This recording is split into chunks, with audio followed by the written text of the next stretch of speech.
think this one is quite straightforward, hey? But we can get someone to talk There's about. something that is interesting with that population legislation. Yeah.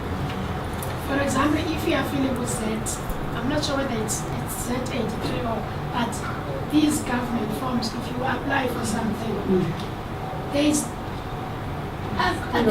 something that identifies you then, which race do you belong to, colored, black, African. They are still using that population registration. Although they said now apartheid is over. But there are laws that they are still using it. Yeah.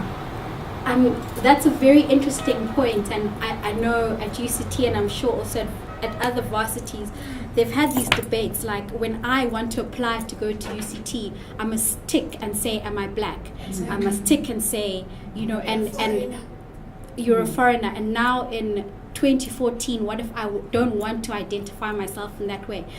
My views are, but we're open to argument and discussion and so on.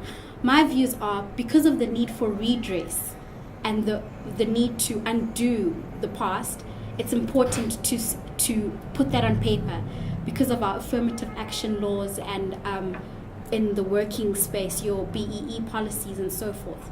So for me, I think that it is important in institutions to know how many people are we uplifting, or how are we addressing affirmative action and so on. Because if we were to completely just leave that aside and forget about all these race classifications that were in the past that are still affecting how society is shaped now, then we wouldn't really be addressing the issue. Some people feel differently. Some people feel that it's actually time to commit racial suicide, as in forget what your race is and move on without having to classify yourself, or when you vote, or when you do your government forms, or when you apply for a job, or so forth.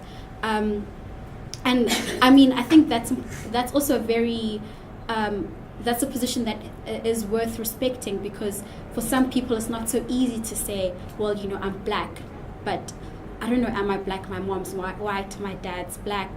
So it is quite a complex issue. That's my view. People may feel differently, but if it's based on that reason, at least it's reasonable. Because I can make an example. Most of the time, these white people, if I'm correct, but I'm standing to corrections, they always assume that black people doesn't want to go to school.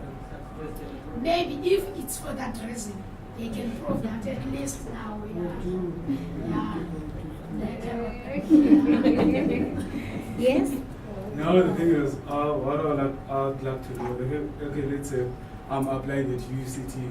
Then UCT for a certain course, they want 2,000 students in. And you have to, they also have to check the requirements. So if we are all applying there, then a few of us do qualify for the course. Why do we what's the point of going to a race whereby don't have to check who's applying for this particular course and then take the number of the first applicants of the people that applied for getting in the institution, other than going to a race, black people, there are 5 black people who applied for this.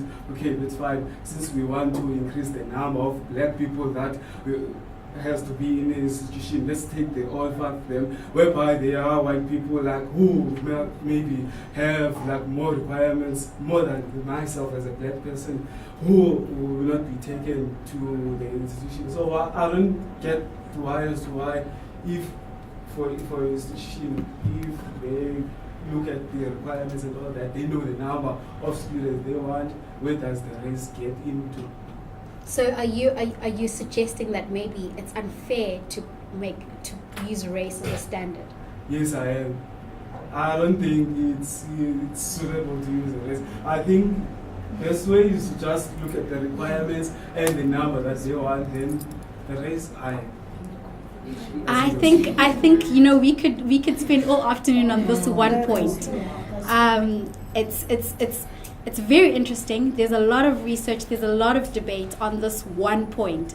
Unfortunately, this isn't the space for that today. But I think if we could use this discussion, we can take this discussion further. But let's just keep going with our Rivonia trial course today. But we can keep this at the back of our minds. I mean, now we know that we had the act, and you can do your research and pull it up, and maybe in your arguments, Sizwe, when you can use that as a tool to say, are we going back to where we were back in 1952 with this?